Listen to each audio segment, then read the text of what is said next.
Hello friend, welcome to state tutorial YouTube channel. Friends, हम लोग नागरिक शास्त्र का दूसरा मॉडल पेपर सॉल्व करेंगे जो आपके टीजीटी पीजीटी दोनों परीक्षा के लिए काफ़ी महत्वपूर्ण है।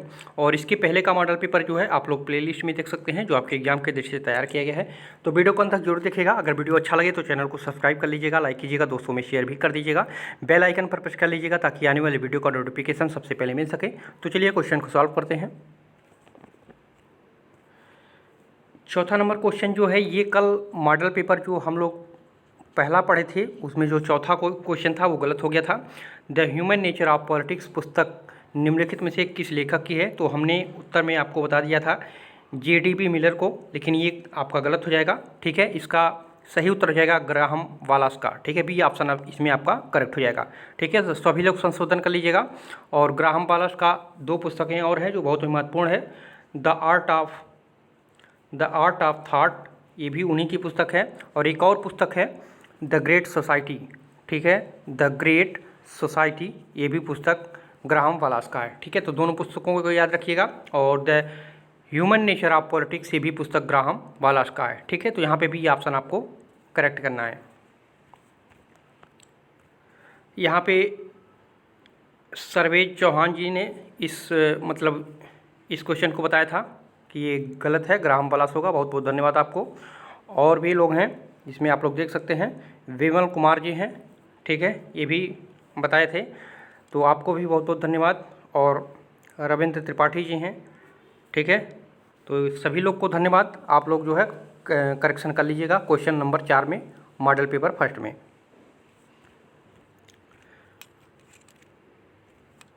तो यहाँ पे हम लोग दूसरा मॉडल पेपर सॉल्व करेंगे आज।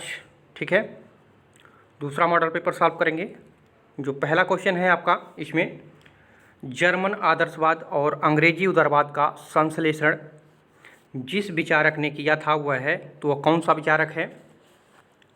तो यहाँ पे डी ऑप्शन आपका करेक्ट हो जाएगा, TH ग्रीन। ठीक है, TH ग्रीन जो है ब्रिटिश उदारवाद और जर्मन आदर्शवाद का समन्वित प्रतिनिधित्व करता है। वह राज्य को मनुष्य का नैतिक विकास करने वाली संस्था मानते हुए व्यक्ति के आत्मिक उत्थान का एक साधन मानता था। ठीक है, तो यहाँ पे डी ऑप्शन आपका करेक्ट हो जाएगा। दूसरा क्वेश्चन है, ग्रीन ने कितने प्रकार की स्वतंत्रता की चर्चा की है? तो बी ऑप्शन करेक्ट होगा, 2 प्रकार की स्वतंत्रता की चर्चा की थी। पहला था कौन सा? आंतरिक स्वतंत्रता। ठीक है, दूसरा बाह्य स्वतंत्रता। ठीक है, 2 प्रकार की स्वतंत्रता की चर्चा की थी, आंतरिक और बाह्य। ठीक है, जिसमें आंतरिक में उन्होंने बताया था कि आंतरिक स्वतंत्रता का संबंध विषय वासनाओं और बुरी मनोवृत्तियों से होता है। और उन्होंने बाह्य स्वतंत्रता के बारे में बताया था कि इसका संबंध बाह्य परिस्थितियों का निर्माण होता है जिनका प्रयोग करके व्यक्ति अपने वास्तविक हित के कार्यों को पूरा करता है। तो यहाँ पे भी ऑप्शन आपका करेक्ट हो जाएगा।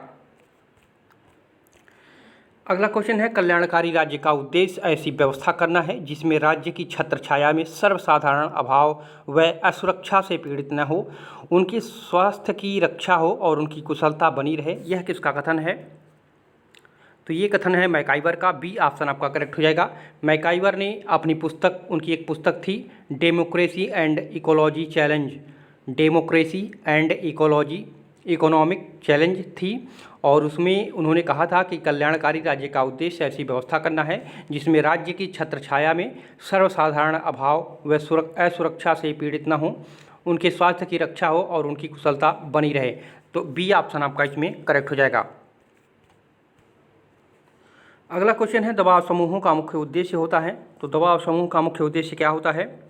अपने सदस्यों के हितों को विकसित करना। ठीक है, दबाव समूह का मुख्य उद्देश्य जो होता है अपने सदस्यों को हितों को विकसित करना होता है। ठीक है, दबाव समूह वो हित समूह होते हैं जो शासकीय नीतियों को अपने पक्ष में प्रभावित करने हेतु औपचारिक व अनौपचारिक दोनों प्रकार से संगठित होने का प्रयास करते हैं। दबाव समूह की अगर विशेषताएं देखें तो ये समूह संगठित होते हैं। ये समूह अपने सदस्यों के सामूहिक हितों की प्राप्ति के लिए कार्य करते हैं। ये समूह निर्णय करने वाले पर दबाव डालकर जो है उन्हें प्रभावित करते हैं। दलों की भांति इस समूह के हित सामान्य नहीं होते, अपितु उनके विशेष व प्रमुख ही उनके हित माने जाते हैं। तो यहाँ पे सी ऑप्शन आपका करेक्ट हो जाएगा। अगला क्वेश्चन है, एक विषय को समवर्ती सूची में शामिल किया जाता है जब इस पर जो है एक कानून पास किया जा सकता है, तो ये किसके द्वारा पास किया जा सकता है? तो ये केंद्रीय और राज्य सरकार द्वारा, दोनों के द्वारा, ठीक है। यहाँ पे सी ऑप्शन करेक्ट हो जाएगा। 7वीं अनुसूची की जो सूची नंबर 3 है उसे जो क्या कहते हैं, समवर्ती सूची कहते हैं। इसमें वर्णित विषयों पर संसद तथा राज्य विधानमंडल दोनों को विधि बनाने की शक्ति प्राप्त है। परंतु यदि देखा जाए तो यदि राज्य विधानमंडल द्वारा बनाया गया कानून संसद द्वारा बनाए गए कानून का विरोधाभासी है, तो राज्य विधानमंडल द्वारा बनाया गया कानून जो है विरोध की मात्रा तक शून्य समझा जाएगा, चाहे वह संघीय कानून के पहले बनाया गया हो या बाद में, ठीक है। और अनुच्छेद 254,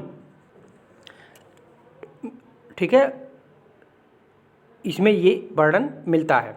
परंतु यदि समवर्ती सूची के विषय में राज्य विधानमंडल द्वारा बनाई गई किसी विधि को राष्ट्रपति की अनुमति मिल जाती है तो वह विधि संबंधित राज्य में प्रभावी होगी। तो यहाँ पे सभी पॉइंट को याद रखिएगा, सी ऑप्शन आपका करेक्ट हो जाएगा। 6वां नंबर क्वेश्चन है, सरकार की संघीय व्यवस्था में शक्तियाँ बटी होती हैं इनके बीच, तो किनके बीच बटी होती हैं? तो ये केंद्र और इकाइयों के बीच में, ए ऑप्शन आपका करेक्ट हो जाएगा, ठीक है। सरकार की संघीय व्यवस्था में शक्तियाँ केंद्र व इकाइयों के बीच बटी होती हैं। अगला क्वेश्चन है, सामाजिक न्याय की अवधारणा पर निम्न में से कौन बल देता है? सामाजिक न्याय की अवधारणा पर कौन बल देता है? तो ये मार्क्सवादी देते हैं, ए ऑप्शन करेक्ट हो जाएगा। सामाजिक न्याय की अवधारणा पर मार्क्सवादी जो है बल देते हैं। मार्क्सवादियों ने न्याय में जो है सामाजिक आर्थिक न्याय को देखने का प्रयास किया है, जहाँ न केवल न्याय संगत कानून होंगे अपितु वहाँ एक न्याय संगत समाज भी होगा, ऐसा उन्होंने बताया था। तो यहाँ पे ए ऑप्शन आपका करेक्ट हो जाएगा।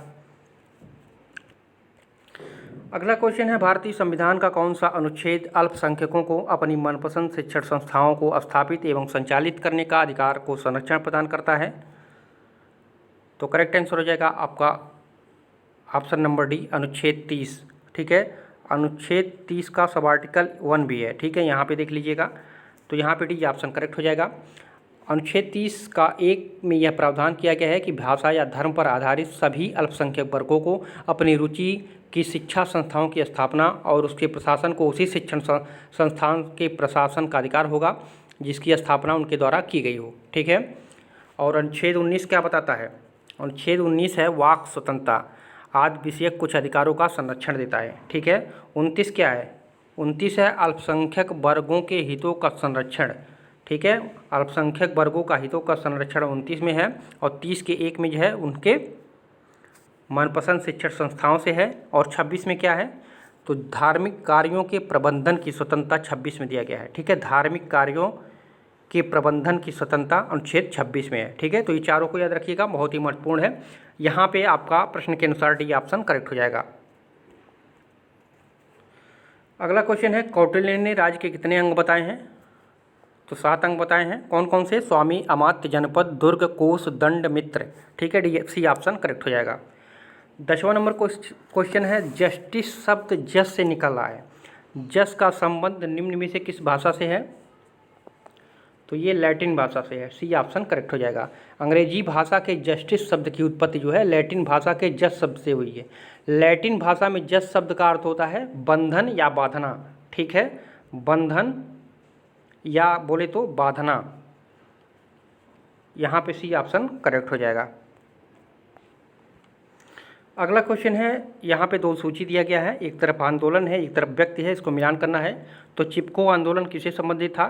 तो ये सुंदरलाल बहुगुणा से, ए में 3 हो जाएगा। नर्मदा बचाओ आंदोलन ये किससे संबंधित था? तो मेधा पाटेकर से, ठीक है, बी में 1 हो जाएगा। सूचना का अधिकार आंदोलन ये किससे संबंधित था? तो अरुणा राय से, ठीक है, आपका सी में आपका 4 सही हो जाएगा। तेलंगाना आंदोलन ये किससे था? तो के चंद्रशेखर राव से था, तो डी में आपका 2 हो जाएगा, ठीक है। तो 3, 1, 4, 2 किस में है? तो यहाँ पे बी में देख सकते हैं 3, 1, 4, 2, ठीक है। कोड नंबर बी आपका इसमें सही हो जाएगा। अगला क्वेश्चन है, निम्नलिखित में से किस विद्वान का कथन है कि राजनीति विज्ञान मर गया है? अब तो इसमें मात्र संस्थाओं का औपचारिक अध्ययन होता है। तो ये किसने कहा था? तो ये बेंटले ने कहा था, सी ऑप्शन आपका करेक्ट हो जाएगा। राजनीति विज्ञान मर गया है, अब तो इसमें मात्र संस्थाओं का औपचारिक अध्ययन होता है, बेंटले का कथन है। अगला क्वेश्चन है political system an inquiry into the state of political science नामक पुस्तक में राजनीति का विवेचन आधुनिक संदर्भों में किया गया है। इस पुस्तक के लेखक निम्नलिखित में से कौन है? तो डेविड स्टर्न है, सी ऑप्शन करेक्ट हो जाएगा। ठीक है, इस पुस्तक के लेखक जो हैं वो डेविड स्टर्न है। अगला क्वेश्चन है मार्क्सवाद को युग का भ्रम कौन कहता है?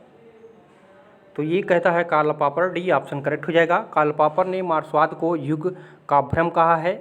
कार्ल पॉपर जो मार्क्स का एक बड़ा आलोचक है, उसका कहना है कि कथनी के स्थान पर करनी पर बल देने वाली मार्क्स की विचारधारा निश्चय ही हमारे समय की सबसे अधिक महत्वपूर्ण सुधारवादी विचारधारा है। ऐसा उन्होंने कह के जो है युग का भ्रम बताया था मार्क्सवाद को। तो डी ऑप्शन करेक्ट हो जाएगा। अगला क्वेश्चन है टुवार्ड्स स्ट्रगल निम्न में से किसकी कृति है? तो टुवार्ड्स स्ट्रगल ये किसकी पुस्तक है? तो ये पुस्तक है आपका जयप्रकाश नारायण का, ए ऑप्शन करेक्ट हो जाएगा। ठीक है, और यमन राय की एक पुस्तक है महत्वपूर्ण, ये भी पूछा जाता है, न्यू ह्यूमनिज्म। ठीक है, न्यू यहाँ पे देख लीजिए ह्यूमनिज्म, ठीक है, तो ये है यमन राय की। और अरविंद घोष की एक पुस्तक है, इसको याद रखिएगा, लाइफ डिवाइन। ठीक है, लाइफ डिवाइन। तो इन चारों के नाम आप लोग तीनों के रखिएगा। जयप्रकाश नारायण का है टुवर्ड्स स्ट्रगल, यमन राय का है न्यू ह्यूमनिज्म, और अरविंद घोष का है लाइफ डिवाइन। ठीक है, तो यहाँ पे ए ऑप्शन आपका करेक्ट हो जाएगा। अगला क्वेश्चन है निम्नलिखित में से कौन सा युग्म सही है, सुमेलित है, और नीचे कोड का प्रयोग करके सही उत्तर बताना है। तो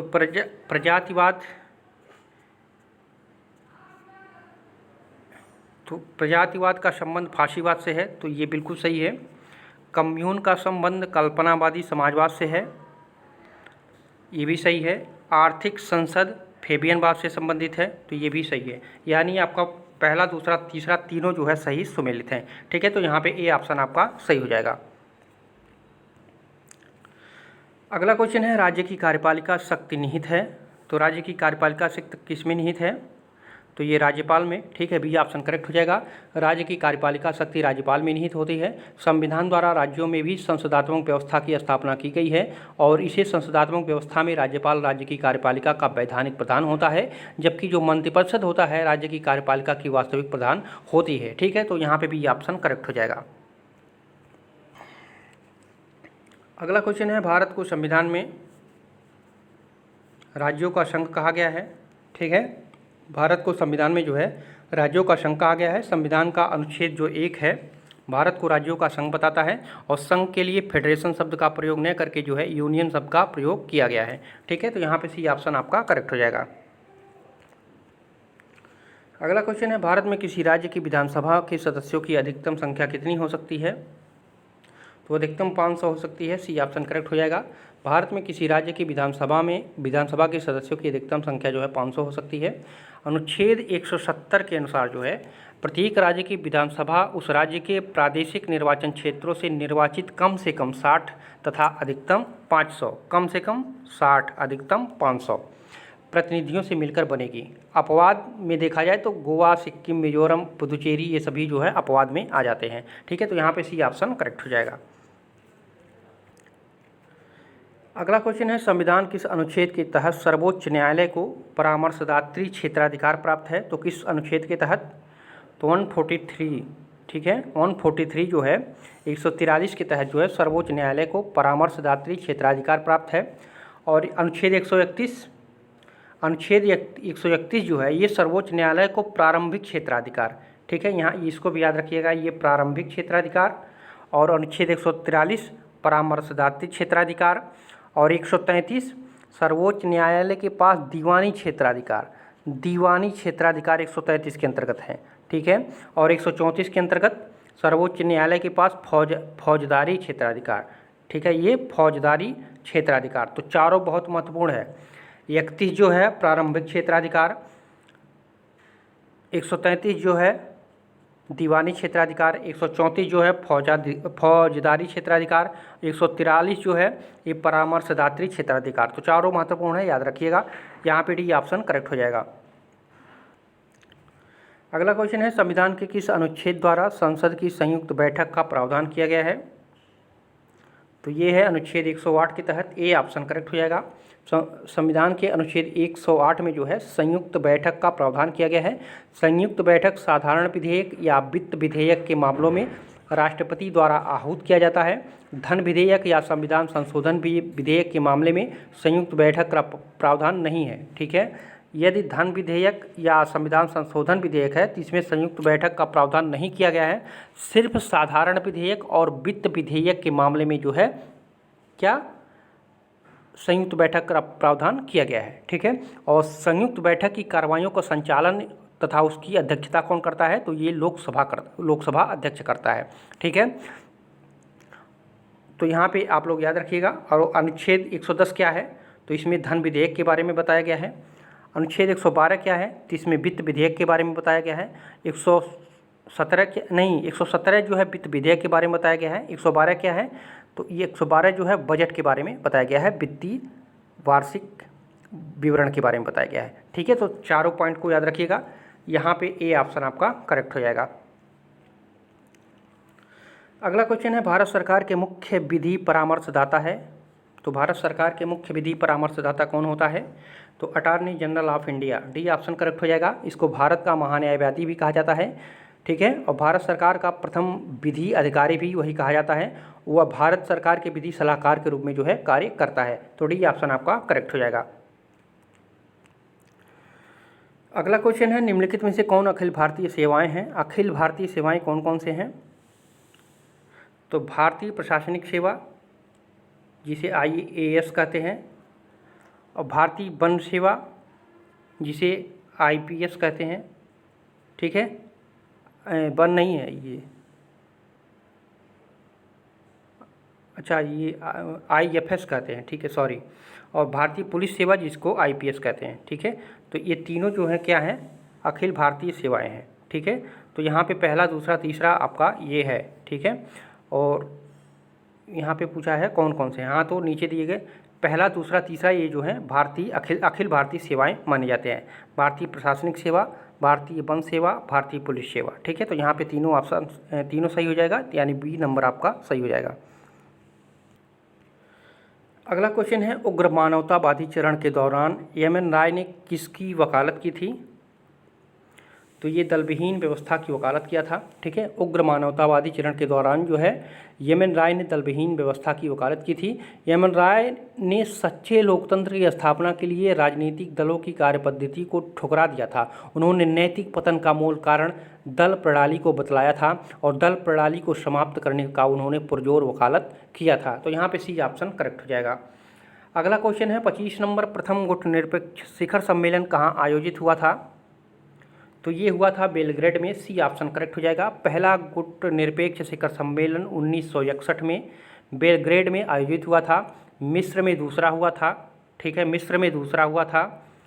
और कोलंबो जो है ये दिया है ये 5वां हुआ था। नई दिल्ली में 7वां हुआ था। ठीक है, तो यहाँ पे पहला पूछा है तो सी ऑप्शन करेक्ट हो जाएगा। 1961 में पहला शिखर सम्मेलन हुआ था गुटनिरपेक्ष का।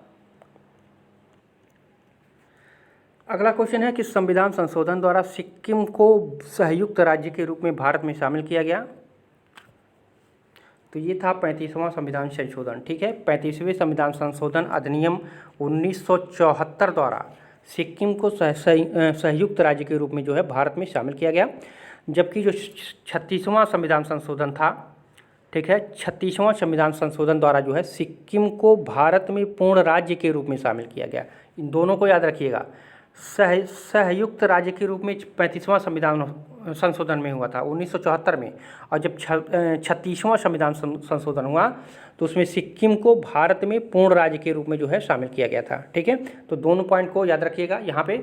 तो ए ऑप्शन आपका करेक्ट हो जाएगा। अगला क्वेश्चन है असम, मेघालय, त्रिपुरा और मिजोरम राज्यों के जनजातियों के प्रशासन से जुड़े प्रावधान का उल्लेख किस अनुसूची में मिलता है? तो ये छठी अनुसूची में मिलता है, सी ऑप्शन करेक्ट हो जाएगा। छठी अनुसूची में जो है असम, मेघालय, त्रिपुरा और मिजोरम राज्यों के जनजातियों के प्रशासन से जुड़े प्रावधानों का उल्लेख किया गया है। ठीक है, और चौथी अनुसूची में क्या है? चौथी अनुसूची में राज्य और संघ राज्य क्षेत्रों के लिए राज्यसभा में स्थान का आवंटन के बारे में बताता है चौथी अनुसूची, ठीक है।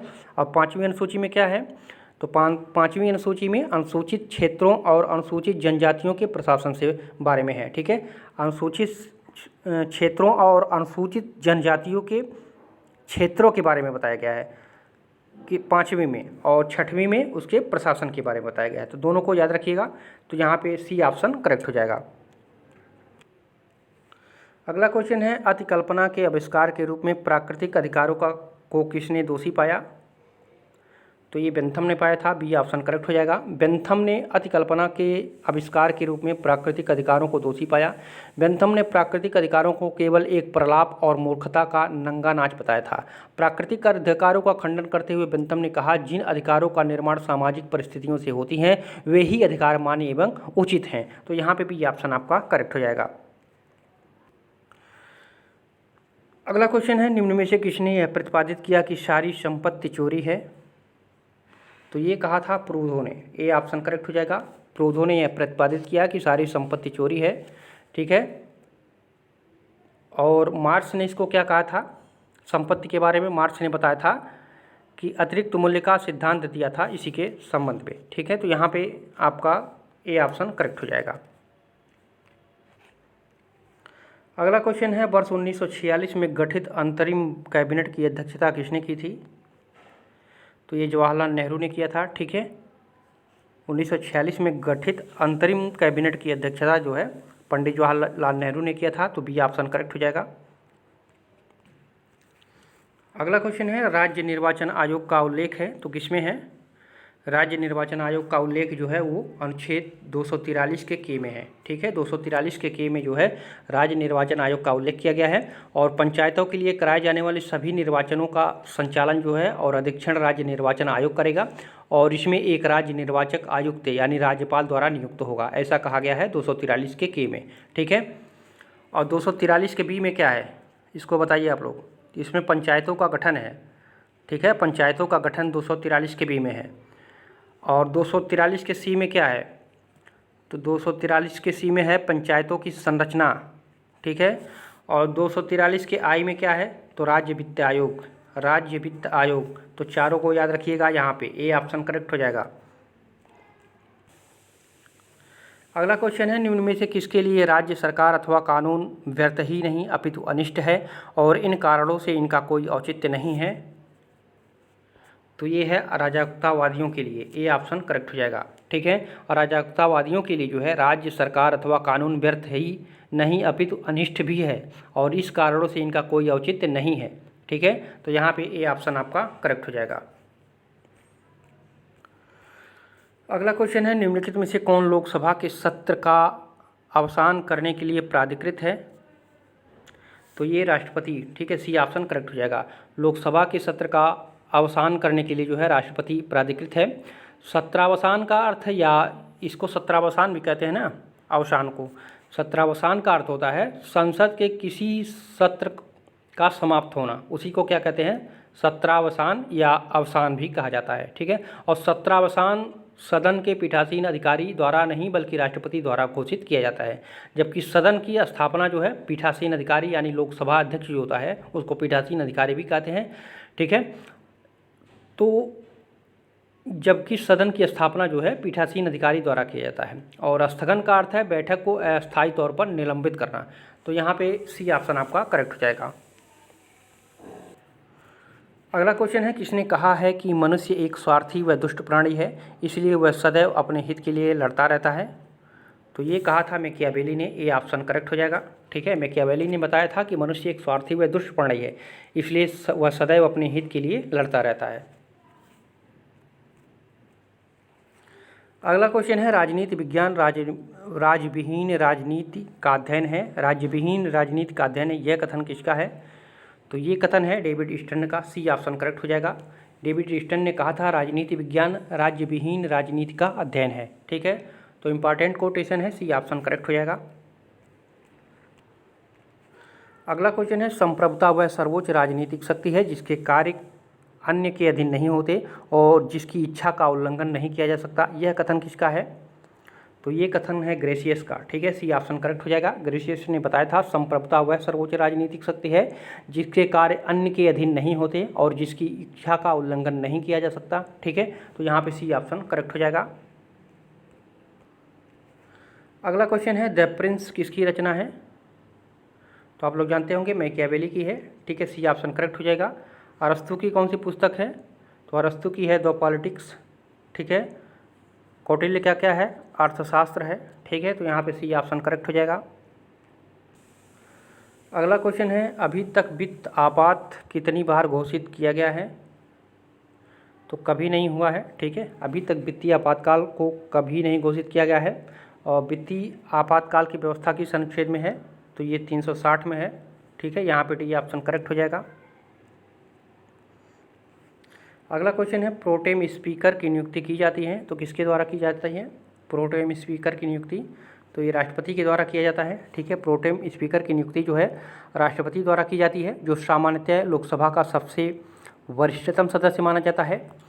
और प्रोटेम स्पीकर जो है लोकसभा अध्यक्ष के चुनाव में जो है सदन की मदद करता है एवं नवनिर्वाचित सदस्यों को शपथ ग्रहण कहलाता है। तत्पश्चात प्रोटेम स्पीकर का पद स्वतः समाप्त हो जाता है, ठीक है। जब लोकसभा अध्यक्ष का वो शपथ ग्रहण करा लेता है तो उसका पद जो है वो समाप्त हो जाता है और इसकी नियुक्ति राष्ट्रपति के द्वारा की जाती है। अगला क्वेश्चन है, आप सभी लोग वीडियो को लाइक शेयर जरूर करते रहिए, ठीक है, सभी लोग करिए प्लीज़। और अगला क्वेश्चन है भारत के संविधान के संदर्भ में निम्नलिखित युग्मों में से कौन सा सुमेलित नहीं है पूछा है?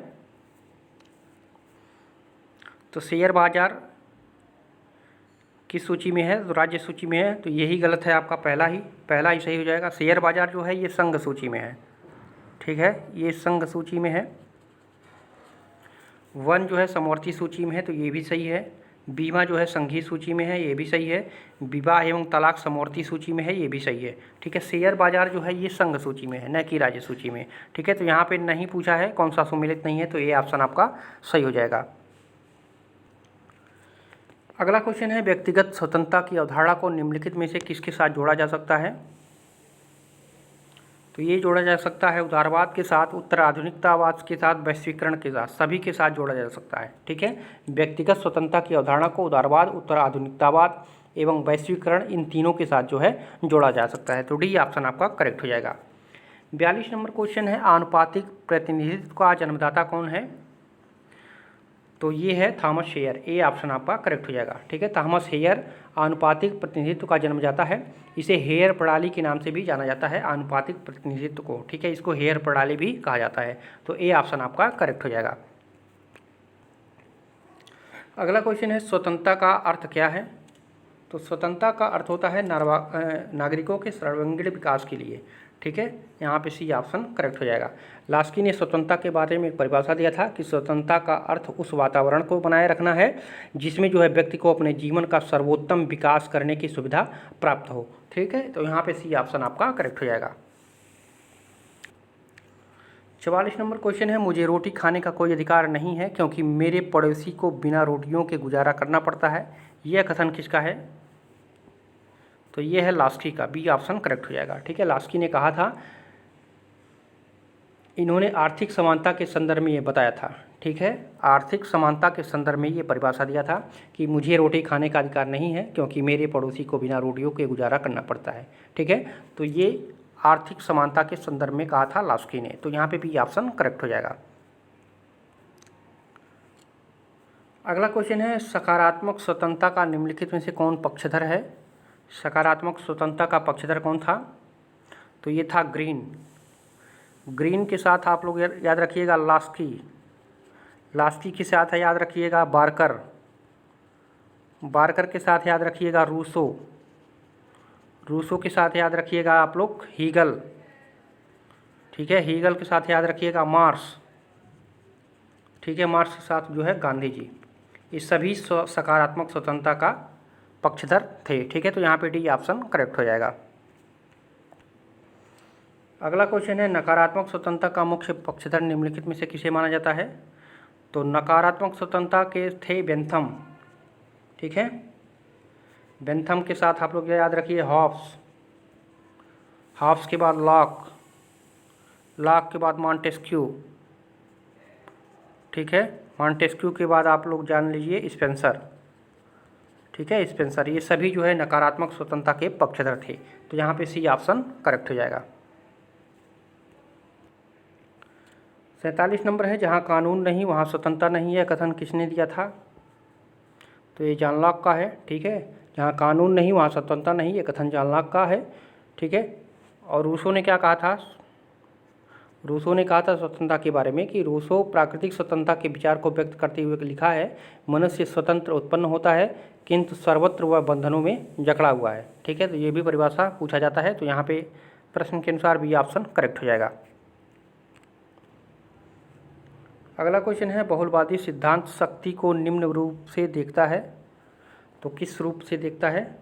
तो परस्पर संबंधी के रूप में देखता है, ठीक है। बहुलवादियों के लिए शक्ति का स्वरूप परस्पर संबंधी होता है। यह आदेश देने वाले को आदेश लेने वाले के साथ जोड़ता है, ठीक है। आदेश लेने वाले को आदेश देने वाले के साथ जो है जोड़ता है। तो इसको जो है परस्पर संबंधी कहा जाता है। अगला क्वेश्चन है, लेनिन का जन्म हुआ था।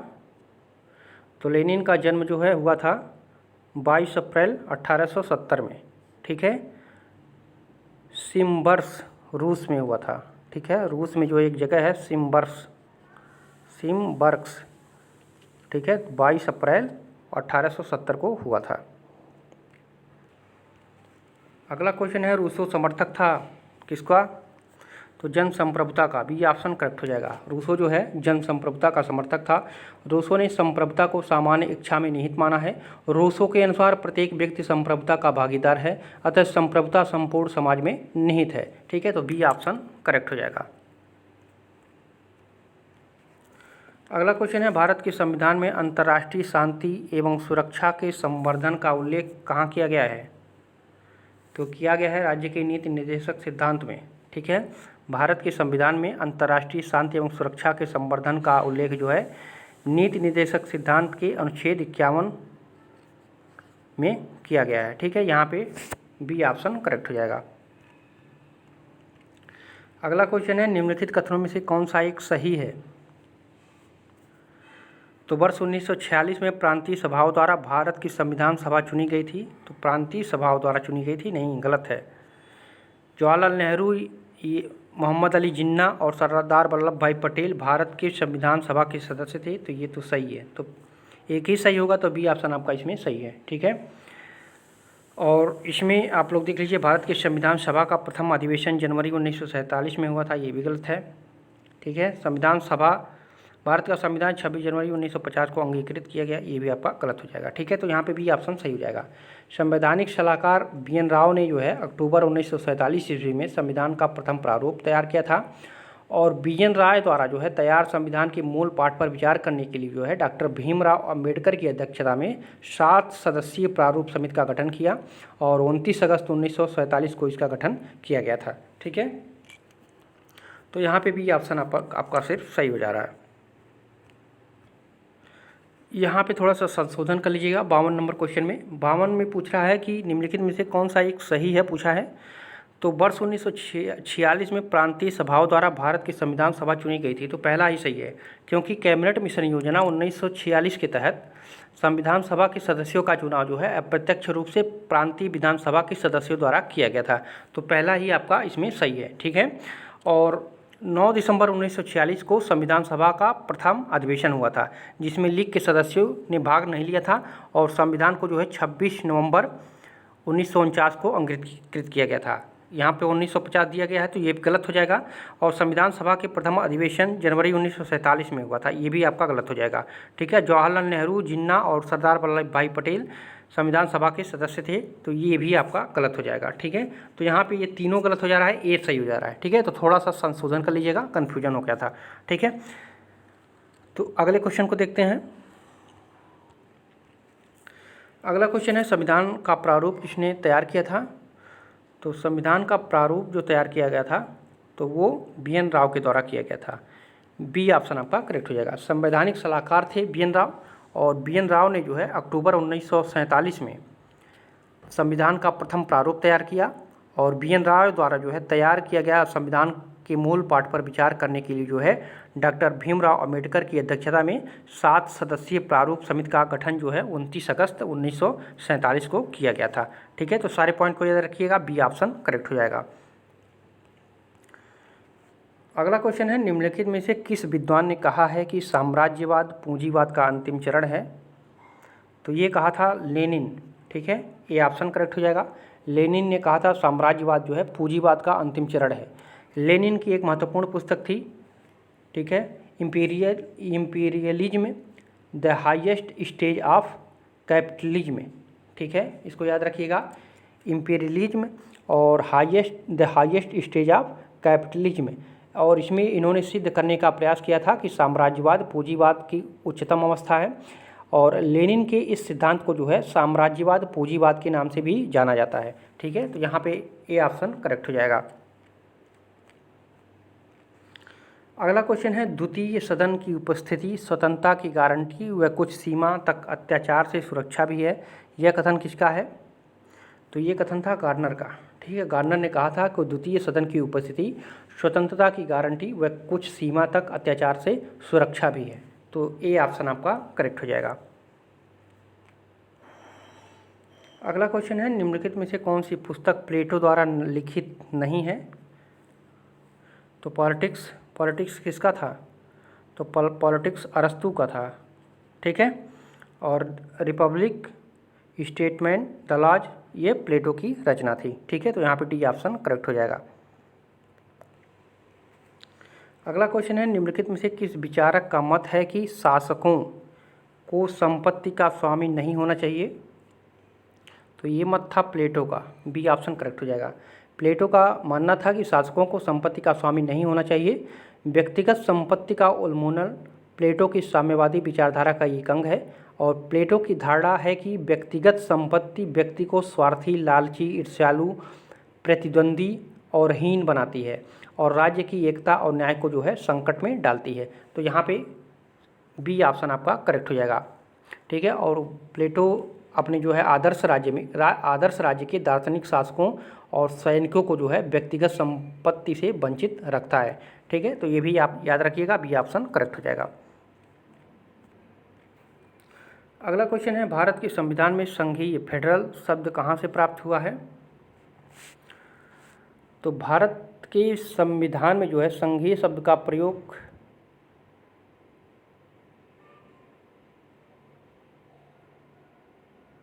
ये अनुच्छेद 1 में, ठीक है, अनुच्छेद 1 में जो है भारत को राज्यों का संघ कहा गया है।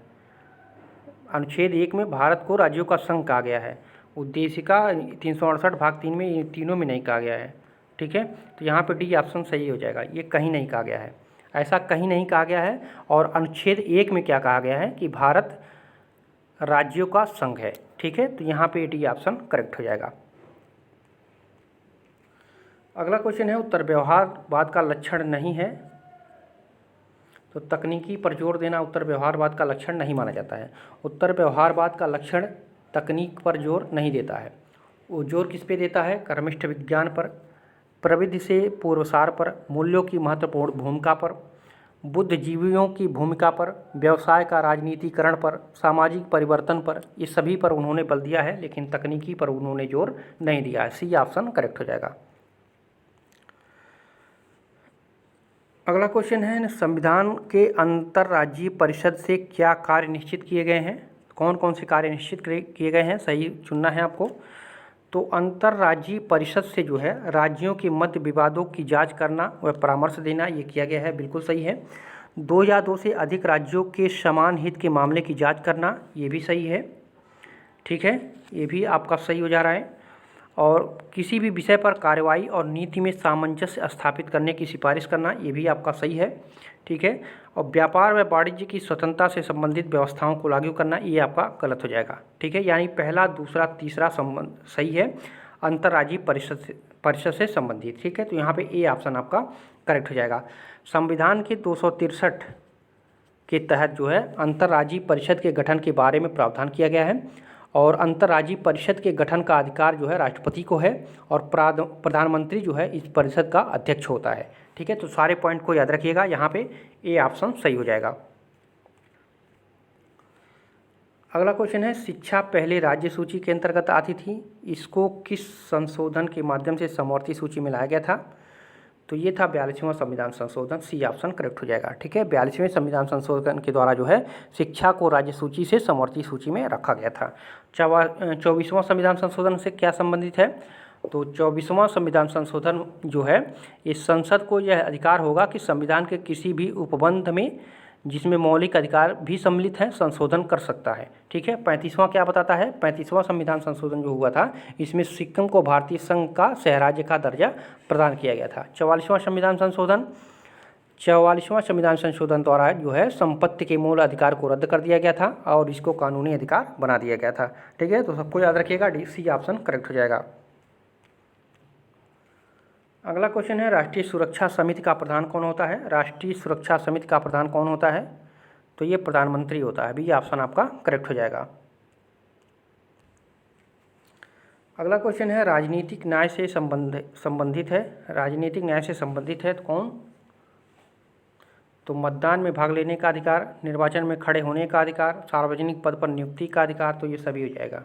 डी ऑप्शन आपका सही हो जाएगा। ठीक है, राजनीतिक न्याय से ये सभी संबंध रखते हैं।